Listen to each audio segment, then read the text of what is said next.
ಇನ್ನು ಬೆಂಗಳೂರಿನಲ್ಲಿ ಬಡವರಿಗೆ ಮನೆ ಕೊಡೋದಕ್ಕೆ ಅಧಿಕಾರಿಗಳು ಕಳ್ಳಾಟವನ್ನು ಆಡ್ತಿದ್ದಾರೆ.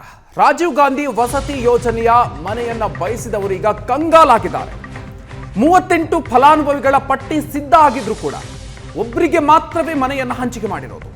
38 ಜನರ ಪಟ್ಟಿ ಸಿದ್ಧ ಇದ್ರು ಮನೆಗಳನ್ನು ನೀಡೋದಕ್ಕೆ ಹಿಂದೇಟು ಹಾಕ್ತಾ ಇರೋದು ಯಾಕೆ? ಹಾಗಾದ್ರೆ ಒಬ್ಬ ಫಲಾನುಭವಿಯನ್ನ ಮಾತ್ರ ಹೇಗೆ ಪರಿಗಣಿಸಿದ್ದಾರೆ ಅನ್ನೋದೇ ಈಗ ಇರುವಂತ ಪ್ರಶ್ನೆ.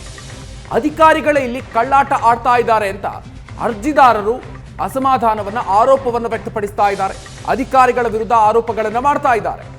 38 ಜನರ ಪಟ್ಟಿ ಸಿದ್ಧ ಇದೆ, ಆದ್ರೆ ಅದನ್ನ ನೀಡೋದಕ್ಕೆ ಯಾವ ಕಾರಣಕ್ಕಾಗಿ ಅಧಿಕಾರಿಗಳು ಹಿಂದೇಟು ಹಾಕ್ತಾ ಇದ್ದಾರೆ? ಕೇವಲ ಒಬ್ಬರಿಗೆ ಮಾತ್ರ ಹಂಚಿಕೆಯನ್ನು ಮಾಡಲಾಗಿದೆ. ಪಟ್ಟಿ ರೆಡಿ ಇದ್ರೂ ಕೂಡ ಯಾವ ಕಾರಣಕ್ಕಾಗಿ ಅಧಿಕಾರಿಗಳು ಅದನ್ನು ನೀಡಿಲ್ಲ? ಹೀಗಾಗಿ ಅಧಿಕಾರಿಗಳೇ ಇಲ್ಲಿ ಕಳ್ಳಾಟ ಆಡ್ತಿದ್ದಾರೆ ಅನ್ನುವಂಥ ಆರೋಪ ವ್ಯಕ್ತ ಆಗ್ತಾ ಇದೆ. ಒಬ್ಬ ಫಲಾನುಭವಿಯನ್ನು ಮಾತ್ರ ಹೇಗೆ ಪರಿಗಣಿಸಿದ್ದಾರೆ? ಅಧಿಕಾರಿಗಳೇ ಇದರಲ್ಲಿ ಶಾಮೀಲಾಗಿದ್ದಾರೆ ಅಂತ ಹೇಳಿ ಅರ್ಜಿದಾರರು ಆರೋಪಿಸ್ತಾ ಇದ್ದಾರೆ. ಯಶವಂತಪುರದ ವಿಧಾನಸಭಾ ಕ್ಷೇತ್ರದ ಶಾಸಕರ ನೇತೃತ್ವದಲ್ಲಿ ನಡೆದಂಥ ಕಮಿಟಿನಲ್ಲಿ ಶಿಫಾರಸಾಗಿರ್ತಕ್ಕಂಥದ್ದು ಅಥವಾ ಕಮಿಟಿನಲ್ಲಿ ಪಾಸಾಗಿರ್ತಕ್ಕಂಥದ್ದು ಒಂದು ಪಟ್ಟಿ ನಮಗೆ ದೊರೆತಿದೆ.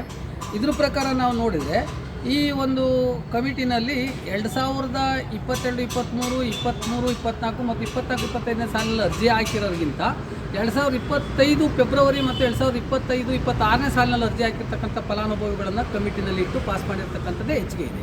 ಇಲ್ಲಿ ಇದರ ಉದ್ದೇಶ ಏನಿರ್ಬೋದು?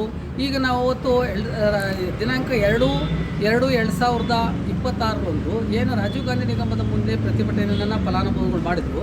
ಅವತ್ತು ಒಂದು ಸಂಜೆ 5 ಗಂಟೆ ಹೊತ್ತಿಗೆ ಒಬ್ಬ ಫಲಾನುಭವಿಯನ್ನು